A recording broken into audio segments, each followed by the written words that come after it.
If you were to guess what the hardest sermon for any pastor to preach is, what would your guess be? Most people think it's something to do with money. Anytime the pastor has to talk about money, they never like to preach that one. Not so bad. I've had to preach to my seminary professors. That was pretty nerve-wracking, but it wasn't as bad as the hardest sermon every pastor has to preach. And it's the first sermon you preach at the church you grew up in. No one likes to give that sermon. When you're looking out onto the congregation and you see all the people who watched you make all of your stupid mistakes when you were growing up. These are the people who saw you while you were acolyting in junior high, sitting at the very front of the church with your friend and smacking each other with your ropes. Or was I the only one that did that? Maybe it was just me. Well, and obviously my friend, but he's not a pastor. These are the folk that knew you when you were growing up, the ones that in a lot of ways had a hand in raising you, and there you are standing in front of them with the expectation of teaching the people who taught you about faith something about faith. It's weird at the very least, and downright frightening at the most. And luckily for all the pastors who have had to do this, which is just about all of them that I've met anyways, we're all in good company because in today's gospel, Jesus goes home and does the very same thing. He goes back to Nazareth, he finds himself in his home synagogue, and he starts to teach. And everyone who heard him were amazed. Now, this is a fairly normal thing to happen when Jesus starts teaching. People get amazed. Way back in Mark chapter 1 or 2, the beginning of Mark's gospel, Jesus is teaching in the synagogue at Capernaum, which is the town that he was basically living in at the time, and the people were amazed at his teaching. They were amazed that he taught with an authority that was different than the other teachers that they'd had before. He taught in such a way that even demons listened to and obeyed him.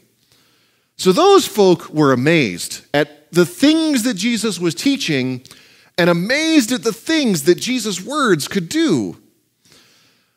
But in Nazareth, they had a different kind of amazement. Their amazement was less about what Jesus was saying and more about who Jesus is. This guy? We know this guy. That's Jesus. We grew up with Jesus. He's just a carpenter. What does he know about teaching the scriptures? We know his mom, she's right there. His brothers are right there. His sisters are over there. Why should we listen to him? Especially after that little incident when he got lost coming home from Jerusalem. Oh yeah, we remember that too, Jesus. It was so bad for him that he says, only in his hometown and among his relatives and in his own house is a prophet without honor. He barely does any miracles there. He heals a handful of people. And then it says that Jesus was amazed, but at their lack of faith. It had to have been a little bit demoralizing for Jesus. You know, you go home and you're expecting this welcome because by this point in Mark's gospel, Jesus is starting to get a bit of a reputation as a teacher who's different than everyone else and as a healer. But instead he gets there, he preaches, and it falls flat. It went a lot worse than the first time I preached at my home congregation, I'll tell you that much. But then, what does Jesus do? Does Jesus just kind of get depressed and go hide in a corner for a while? No. Then he immediately gets up and he starts going from village to village teaching. He doesn't stop doing what he's doing just because he got a bad reception. He just carries on teaching and healing and preaching and doing all of those things that Jesus does. So then after a little while, he gathers his core 12 disciples together and he says, all right, You've seen me teach. You've seen me drive out demons. You've seen me heal people. You've seen it go well, and you've seen it go badly. Now it's your turn. Get going. Don't take too much with you. Pack light. And if you find yourself in a town that welcomes you, stay there. If you find yourself in a town that doesn't welcome you, leave. And so that's what they did. They went around the countryside. They taught. They healed. They drove out demons. They did all of the things that Jesus showed them how to do. It starts to make you think that Jesus kind of knew what he was doing. It's interesting to me that Jesus waited until he was rejected to send his disciples out. He waited until things went bad for him to send his disciples out. Up until this point, things have been going really well for Jesus. People would welcome him in a town, the crowds would gather, he'd end up having to cross the sea in a boat to get away from them, but his popularity is growing. This is really the first time that Jesus' disciples saw something not go right. And it's important to be able to see what to do when things go wrong. I have several friends who are pilots, and they have checklists for everything. They have checklists for when things go right. They have books full of checklists for when things go wrong. And they're trained to follow the checklist. So if something breaks, they're going to pull out the appropriate list and they're just going to go down it because they know what to do when things go bad.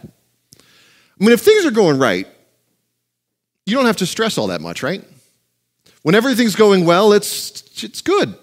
You don't have to worry about a lot. But as soon as things go bad, it's hard to keep focused, right? It's hard to stay on track with what needs to be done when things are going bad. That's why pilots have checklists, so that when things are going wrong, they don't have to think about what to do. They can just do it and get it taken care of.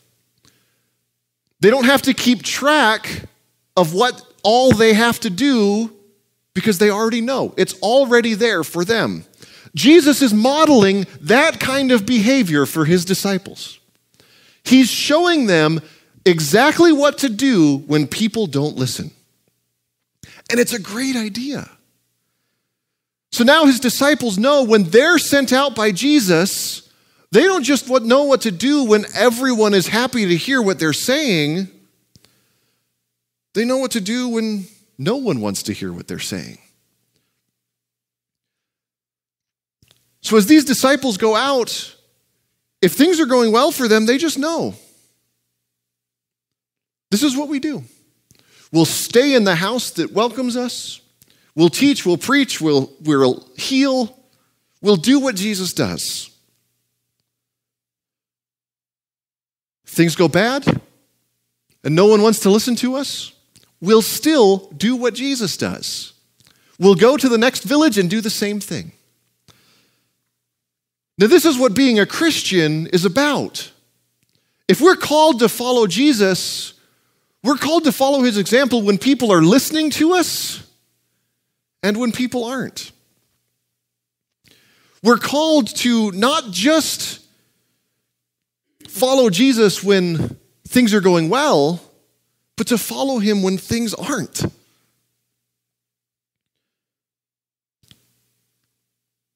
And we're called to do the same kinds of things that Jesus has been doing. We're called to share the good news of God. We're called to teach others. We're called to bring healing, bring help to those who are in need, be it physical need, emotional need, financial need, whatever kind of need. Sometimes this is well received and everyone's happy. But sometimes they absolutely do not want to hear what it is that we're saying. But when that kind of reaction happens, we already know what to do. We already know that we shouldn't get dejected, we shouldn't get frustrated, but we should carry on doing those things that Jesus had for us to do. Because people, as we are preaching the good news, it's not going to be the same kinds of reactions that Jesus got with, say, the man in the synagogue at Capernaum, or the fellow with leprosy in Galilee, or the guy that got lowered through the roof and got up and walked. We might more likely have reactions like the people in Nazareth. Who are you to tell me that I'm forgiven? Who are you to tell me about this God person? But instead of getting defensive, the picture that we have of what to do is to keep doing it.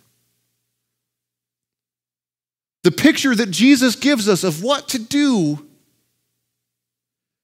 is to carry on telling people the good news. And if one person isn't ready to hear it, go to the next person. If that person isn't ready to hear it, go to the next person. Like Jesus' 12 disciples, we too are sent out to preach the good news of life, freedom, and forgiveness in Christ. Sometimes it'll go well, sometimes it won't. But our call, our duty as Christians never changes.